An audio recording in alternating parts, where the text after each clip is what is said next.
she always seemed like somebody that was talked about because she was important, but she was no longer there. So there was always this sense of Grandma Celia, the great Grandma Celia, but who is she? And I think having the paintings around gave her some context because she started painting late in life, I think the last 2 years of her life, and she produced a really large number of paintings.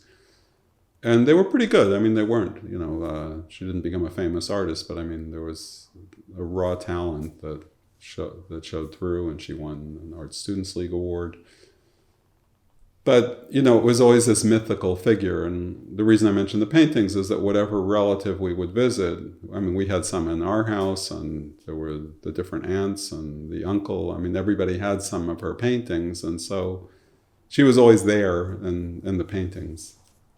The poetry I didn't read until later.